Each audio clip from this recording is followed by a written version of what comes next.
The handsome man you see here wearing red stockings and a tremendously comfortable suit of armor with a sash to match the stockings is Hernan Cortés. He is undeniably the man that conquered the Aztecs and fundamentally altered the history of the American continent, perhaps almost as much as Columbus did. Obviously, Hernan Cortés's route and successes in the highlands of Mexico would not have happened without Columbus. This map shows you in white the distances that Hernan Cortés traveled across what is now Mexico, and how quickly he did it when you consider that he was doing it on foot or on horse. Within 7 years, Hernan Cortés and his men had pretty much covered the most inhabited and most important, for that matter, parts of what will become the viceroyalty of New Spain. The green part that you see on this map was the area that was dominated by the Aztec Empire. And so if you look at the regions, the areas that Hernan Cortés and his men covered, you'll see that half of the area that he covered was controlled by the Aztecs. So that gives you a sense of why it was so important that Hernan Cortés conquer the Aztecs if he was going to effectively claim this territory for the crown of Spain. This is a map of the long and winding road that Hernan Cortés and his handful, well, not handful, but perhaps 200 to 300 men traveled on their way to what is now Mexico City, what was then Tenochtitlan, the capital of the Aztec Empire. Now, if you look at this long, slow march, part of it is determined by topography, right? It's not, there are mountains there that need to be either climbed over or walked around. But what Cortés is also doing is introducing himself to a series of people who will ultimately be essential in his conquest and his success at winning over, or at least just winning, the Aztecs. Tenochtitlan, here, built on a lake. This is a view, well, it's not a view, it's a drawing based on reports by people who saw Tenochtitlan as they arrived in 1519 over the Sierra that surrounds Mexico City. The reports went back to Europe, and Albrecht Dürer never saw this. He drew this based on the reports that this was a city built on a lake surrounded by mountains. And this is essentially what you see. You see the square city, the roads over the lake that lead to it, and the towns on the outskirts of the city and at the outskirts of those mountains that constitute part of the Aztec Empire. This is a more recent map of the valley, and perhaps also a more geographically accurate view of the map.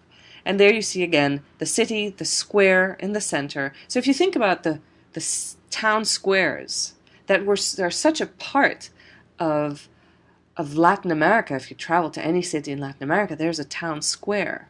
Well, these are not town squares that were brought necessarily. The concept of a town square is not something that the Europeans invented, because that town square existed in the city of Tenochtitlan well before the Europeans arrived. Now, what is the consequence of this encounter between these European men on horse and an empire dominated by Aztecs? The groundbreaking, earth-shattering consequences of Hernan Cortés's encounter with the Aztec Empire and ultimate victory over the Aztec Empire led to what one can generously call legends being told about this encounter, but what can also just be seen as outright lies about Spanish supremacy in the Americas, and misgivings about the far-reaching consequences of this victory. What you see in front of you are 5 of the most common misunderstandings or lies about this part in history. The first one is that the Aztecs, the reason why the Aztecs were conquered by the Spaniards is because they mistook the Spaniards for gods. The images you see here are drawings of the god Quetzalcoatl, the plumed serpent, rendered in human form. And the reason why this myth that the Aztecs mistook the Spaniards for God is so rampant is because there are documents that have been used as evidence of this that can tell the story of the Aztec people and leaders receiving an omen telling them to expect the human form of the god Quetzalcoatl, that this god will come down to earth and that they need to accept him. And this god will be of fair skin, and he won't look like they do. He will be different from the Aztecs. Now, the only problem with the story, which you will see repeated on website and even in textbooks, is that the evidence for this version of history does not exist in pre-Columbian or pre-conquest texts or images. This version of the story was written after the Spanish had conquered the Aztecs. Yes, it was written and it was drawn by indigenous friars and priests who'd been taught to write and who were part of a large-scale project to write the history of the Aztecs. But they were writing the history of the Aztecs for the Spaniards. So here we have one of the myths rendered irrelevant by the fact that the evidence that this myth, this story relies on, was written 50 years after the conquest. This is not a primary source that tells us what happened. It is a primary source that tells us the story that people wanted us to remember, a story that was completely constructed. The second myth is that before the conquest, indigenous people were these uncivilized, brutish, poor creatures. There's another nicer version of it that suggests that they were all peace-loving and kind and loving and communal. Now, here's a painting by Diego Rivera depicting Aztec society before the conquest. What you see behind are miles and miles of fields, productive fields that were in a sense sort of dredged out of the lake.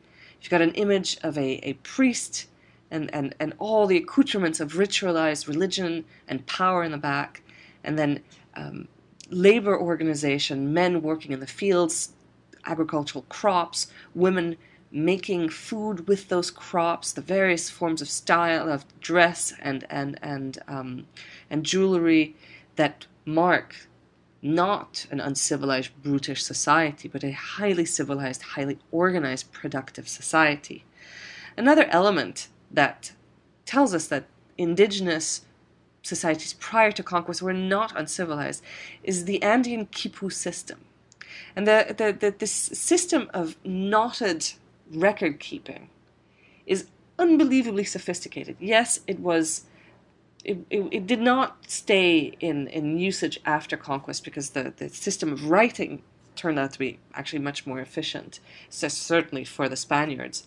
But this system of record keeping based on complicated knots, and here there's an illustration of these knots, cannot be considered uncivilized. These were the hallmarks of extremely well-organized societies.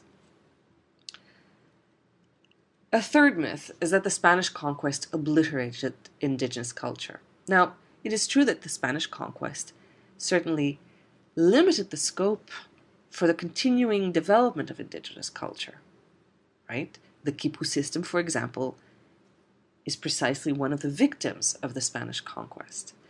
But the Spanish conquest replaced certain elements of indigenous culture and imposed its own. And we can think about the quipu system, but we can also think about language, right? Spanish becomes the unifying language across the Americas. But it does not obliterate indigenous culture. Now, these two images are just examples of this, right? Sort of this is not a picture, the Vogue cover is sort of emblematic of the long reach of both her and her representation of what is Mexican, but the very creative way in which indigenous culture and Hispanic culture have melded together. And then the other picture is a picture of a Peru, taken in current day Peru, of an Incan man wearing traditional garb, but it's really not impossible that underneath all that he's also wearing jeans and a pair of Nike sneakers. Culture is not static, and it's very difficult to obliterate it entirely. And so when we think about Latin American culture is that hybrid, that combination of the Hispanic and the indigenous. The fourth myth is the myth of La Malinche, the Spanish name for Malintzin, a Tlaxcalan princess.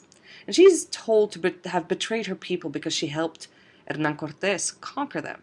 She was a translator for Hernán Cortés, and she became his wife and the mother of his son. And the picture you see on the right is a picture drawn in the early aftermath of the conquest, showing Malintzin next to Hernán Cortés negotiating with the Aztec empires. And you see images of presents that are part of this negotiation.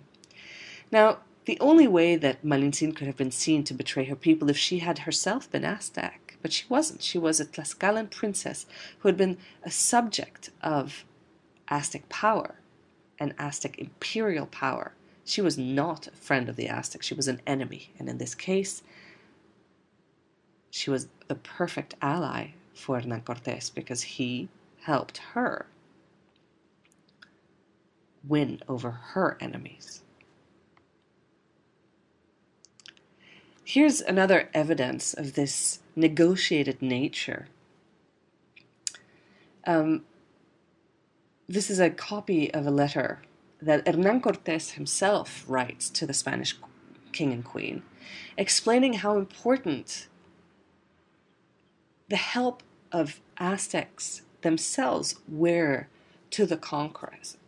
And so this is, on the one hand, you've got Malintzin being accused of being a traitor, but on the other hand, you've got evidence that the Aztecs themselves, once having recognized that they were powerless to win against the Spaniards, in a sense became agents of the conquest themselves.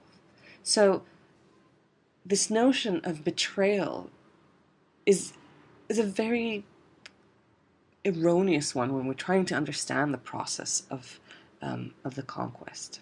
Last but not least, all Spanish conquerors were not exceptional white men. The notion that they were exceptional is a Eurocentric tale that justifies the conquest of the continent. In fact, Francisco Pizarro couldn't even read or write, and that was much more common. They were also not white men.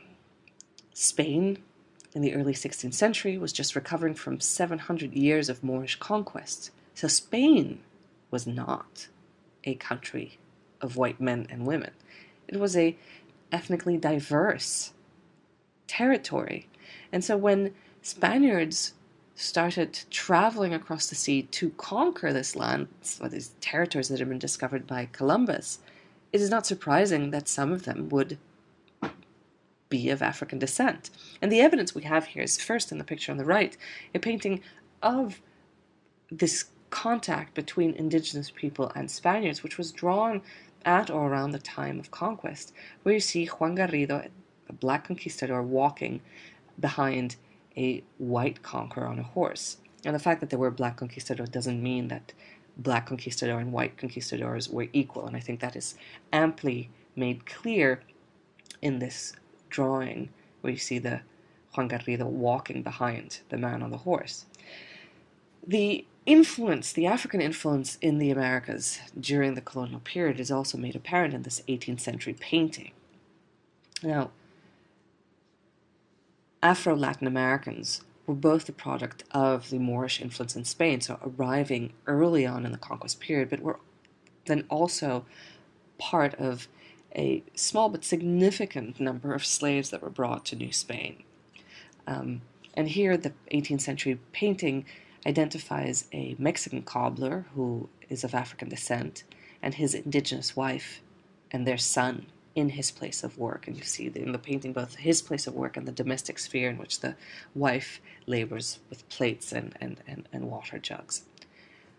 These are the main myths of the Spanish conquest.